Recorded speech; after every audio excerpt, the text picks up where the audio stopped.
Hello and welcome back to English Speakology 2.0. I'm Alex, and today we're tackling a situation that happens to football fans all over the world during every single World Cup. You're standing at a bus stop, sitting in a cafe, or waiting in line somewhere, and suddenly a complete stranger turns to you and says something about last night's match. And I'm Ryan, and yes, this happens constantly during the World Cup. Football becomes the universal small talk topic. Taxi drivers want to discuss it. Your barber wants to discuss it. Even people who don't normally care about football suddenly have strong opinions for 1 month every 4 years. So today's episode is all about giving you the English you need to jump into these conversations confidently, whether it's a close friend who already knows everything about your opinions, or a total stranger you've just met who has no idea you've been quietly learning English for this exact moment. This is basically your World Cup social survival kit. By the end of this episode, you'll be able to give opinions, disagree politely, ask good questions, and even win a football argument, or at least lose it gracefully, which honestly is its own skill. Let's get into it. Let's start with why this topic matters so much. Football, and especially the World Cup, is one of the few topics in the world that almost everyone has some opinion about. It crosses language barriers, cultures, ages, and backgrounds. You can talk about the World Cup with a teenager, a grandmother, your boss, or a stranger on a train, and the conversation will flow. That makes it absolutely perfect for practicing English. Unlike asking someone about quantum physics or tax law, football conversations are usually relaxed, emotional, and full of natural back and forth. People want to talk about it. You don't have to convince anyone to be interested. And here's the secret bonus. Football conversations follow predictable patterns. Someone gives an opinion, someone agrees or disagrees, someone asks a question, someone tells a small story about a moment from the match. Once you learn the language patterns, you can use them again and again in nearly any football conversation with any person in any country. It's basically a conversational template with infinite variations. Learn the structure once and you're set for every World Cup for the rest of your life. That is an excellent return on investment for 30 minutes of listening, if I do say so myself. You really do say so yourself constantly. Okay, let's break this down into sections. We'll cover starting the conversation, giving opinions, agreeing and disagreeing, asking good questions, talking about specific moments, and finally, handling it when someone disagrees with you a little too passionately. Let's start at the very beginning. How do you actually start a football conversation in English? Whether it's a friend or a stranger, you need a natural opening line. With friends, it's simple and direct. Did you watch the match last night? Did you see that game? What did you think of the match? These work instantly because you already have a relationship. There's no need for extra politeness. With strangers, it's slightly different. You usually want a small entry point first. For example, if you're wearing a team jersey or a national flag and someone notices it, they might say, "Are you supporting Brazil tonight?" Or, "Big match coming up, are you excited?" These are warm, low-pressure openers. If you want to start the conversation with a stranger, maybe you're in a cafe and the match is playing on a TV, you could say, "Are you watching the match too?" Or, "Do you know the score?" Or simply, "Quite a game, isn't it?" That last one is wonderfully British, short, understated, and instantly recognizable as a conversation opener. One more great opener, commenting on the atmosphere itself. "It's so loud in here tonight," or "Everyone's so into this game." This works beautifully because it doesn't require any football knowledge at all. You're just commenting on the shared experience around you. And here's a tip for true beginners. You don't even need a complicated sentence. Sometimes just "what a match" said with the right enthusiasm is a complete, valid conversation starter. Football conversations don't require grammar perfection. They require energy. Energy over grammar. Honestly, that should be on a t-shirt too.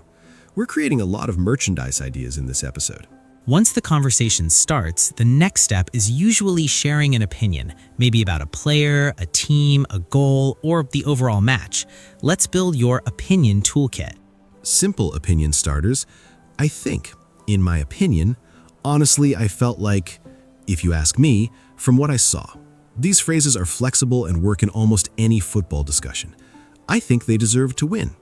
Honestly, I felt like the referee made the wrong call. For talking about how a team played, here's some great vocabulary. They played really well today. They looked sharp today. They were all over the place, meaning disorganized and chaotic. They controlled the whole match. They never really got going. meaning they performed below their usual level. And for talking about individual players, he was the best player on the pitch. He had a quiet game, meaning he didn't do much, good or bad. He was everywhere today, meaning he worked incredibly hard and was involved constantly. He really stepped up, meaning he performed well when the team needed him most. And here's a phrase that's incredibly useful and very natural. I wasn't expecting that. Use this after a surprising goal, a shock result, or an unexpected substitution. Honestly, I wasn't expecting that at all. What a turnaround. It shows genuine reaction, which makes you sound like an engaged, real fan rather than someone reciting football vocabulary from a podcast. Even though that's exactly what's happening right now. But hey, fake it till it becomes completely natural. That's basically the whole process of learning a language. Now, here's where things get interesting, because football conversations almost always involve some disagreement. Someone loves a player you don't rate, someone hates a team you support. This section is about navigating that smoothly in English. Let's start with agreeing, the easy part. Totally agree. Exactly what I was thinking. You're so right about that. I couldn't agree more. Yeah, that's exactly it. These all show enthusiastic agreement and keep the conversation warm and friendly. Now, disagreeing, which requires a little more skill, especially in English where directness can sometimes sound rude if you're not careful. Soft disagreement phrases include, I see what you mean, but that's fair, although I think, I'm not so sure about that. I'd actually disagree there. I get your point, but personally, I think... Notice the pattern. Almost every polite disagreement starts with acknowledging the other person's view first. I see what you mean, or that's fair, before you introduce your different opinion. This softens the disagreement and keeps things friendly instead of confrontational. For example, your friend says, I think the referee was terrible today. You disagree. Instead of bluntly saying, no, you're wrong, try, I get why you'd think that, but honestly, I thought most of his calls were fair. Same disagreement, completely different feeling. One sounds like an attack, the other sounds like a conversation. And if someone disagrees with you, here's a wonderful neutral response that works every time. Fair enough, we'll have to agree to disagree. This phrase is an absolute classic in English. It means we both have valid opinions, and that's okay. We don't need to keep arguing about it. It's the conversational equivalent of a peaceful handshake. A peaceful handshake after a passionate argument about whether the striker should have passed instead of shooting. Truly the spirit of the World Cup. A great football conversation isn't just about stating your own opinions. It's about asking questions too. This shows genuine interest and keeps the conversation flowing naturally, especially with someone you've just met. Great general questions. Who do you think is going to win? Who are you supporting? Did you watch the whole match? What did you think of that goal? Have you been following the tournament closely? These are simple, open, and almost guaranteed to get a real detailed answer. Slightly deeper questions once the conversation is flowing. What's been your favorite match so far? Do you think they have a real chance at winning it all? Were you surprised by that result? Who's been the standout player for you this tournament? These show that you're not just making small talk, you're genuinely engaged in the discussion. And here's a brilliant trick for strangers specifically. Ask about their team or their country. Are you from Argentina? How is everyone feeling about the team this year? People love talking about their own team's chances, their own country's football culture, their own memories of past tournaments. It instantly personalizes the conversation. This connects to something we taught in our follow-up questions episode. Listen to the answer, then ask something that builds on it.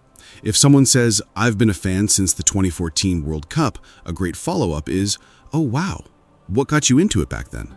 Now you're not just talking about football, you're learning about them. Football conversation truly is one of the best places to practice everything we've taught on this podcast. Opinions, agreement, disagreement, follow-up questions. It's basically a complete English conversation gym, and the entry fee is just having an opinion about offside rules. Sometimes a conversation focuses on one specific unforgettable moment, a controversial penalty, an incredible goal, a shocking red card. Let's build the vocabulary for discussing these specific moments. Did you see that goal? The classic opener for an amazing goal. Follow it up with, what a finish. That was absolutely world class. I've never seen anything like that. That's going straight into the highlight reels. This last phrase means it will be remembered and shown again for years. For controversial moments, penalties, red cards, VAR decisions, try, "That was such a tight call. I think VAR got that one wrong. That could have gone either way, honestly. I still don't understand that decision." These phrases show you have an opinion without sounding overly aggressive about it. For talking about a missed chance, a player who should have scored but didn't, English has wonderfully expressive phrases. He should have buried that, meaning he definitely should have scored.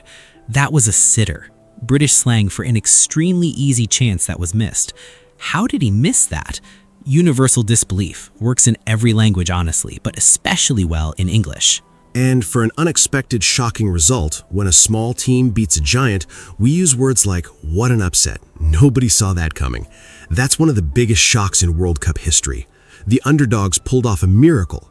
These phrases capture exactly the kind of stunned excitement that makes the World Cup so special in the first place. Honestly, some of my favorite football memories are entirely built around moments like these, and being able to talk about them properly in English with real expressive language instead of just saying good goal, bad goal, makes the whole experience so much richer.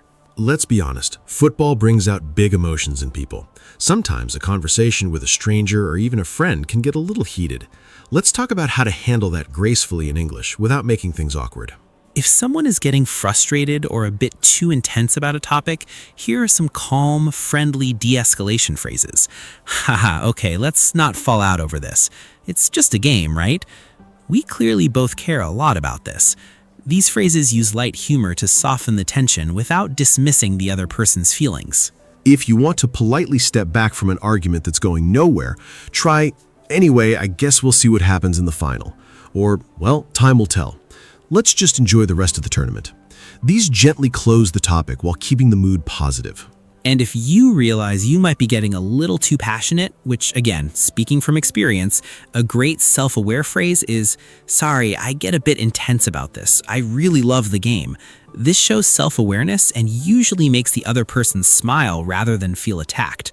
Honesty mixed with humor almost always defuses tension. One more important cultural note. In English-speaking countries, especially Britain, football banter is actually a beloved tradition. Friendly teasing about a bad result, a missed penalty, or a rival team is completely normal and is often a sign of friendliness, not hostility. "Oh, don't even get me started on your defense," said with a smile, is basically an invitation to keep talking, not an insult. So if a stranger starts gently teasing you about your team's performance, relax, they probably like you. In football culture, indifference is the real insult. Passionate disagreement, even teasing disagreement, usually means you're having a great conversation. Let's bring everything together with a complete practice dialogue. Imagine Ryan and I have just met in a cafe watching the World Cup final on the big screen. Quite a match, isn't it? I can barely sit still. I know. What did you think of that first goal? I genuinely wasn't expecting that. Honestly, neither was I. What a finish, though. Absolutely world class. Totally agree. Who are you supporting tonight? I've actually got no team in this one, so I'm just enjoying the football. You? Same here, although I do think the team in red looks sharper today. They've controlled most of the match. I see what you mean, but I'd actually disagree a little. I think the other side has had the better chances. They just haven't been clinical enough. Fair enough. We'll have to agree to disagree on that one. Either way, what an incredible game to watch. Couldn't agree more. Honestly, I'll be talking about this match for years. And there you have it, a complete natural conversation using nearly every phrase from today's episode. An opener, opinions, agreement, polite disagreement, and a friendly close. That entire exchange took less than a minute and built real connection between two strangers. That's the beauty of football conversation. By the end of the match, you might just walk away with a new friend and a lot of practiced English. Let's recap everything with your complete cheat sheet for discussing football in English. Starting a conversation? Did you watch the match? Quite a game, isn't it? Are you supporting anyone tonight? Giving opinions, honestly, I felt like they played really well. He really stepped up. Agreeing. Totally agree. Couldn't agree more. Disagreeing politely, I see what you mean, but I'm not so sure about that. Fair enough, we'll agree to disagree. Asking questions, who do you think will win? What's been your favorite match so far? Were you surprised by that result? Who's been the standout player for you this tournament? Talking about big moments, what a finish. That's going straight into the highlight reels. Nobody saw that coming. And if things get a little too intense, haha, let's not fall out over this. It's just a game, right? Keep it light, keep it warm, and remember, football conversation is one of the easiest, friendliest ways to practice real, natural English with anyone, anywhere in the world. And that's the final whistle on today's episode of English Speakology 2.0. We covered a lot of ground today, starting conversations, sharing opinions, disagreeing politely, and asking great questions, all through the lens of the World Cup. Your challenge this week: find someone, anyone, and start a football conversation in English. A friend, a colleague, even a stranger if you're feeling brave. Use at least 3 phrases from today's episode and see how the conversation flows. If this episode helped you, please share it with a friend who loves football and is learning English. Trust us, they exist in huge numbers. And leave us a rating. It genuinely helps more learners discover the show. Learning English through something you already love, like football, is one of the most natural and lasting ways to improve. Keep watching, keep talking, and keep practicing. We're cheering for you every step of the way.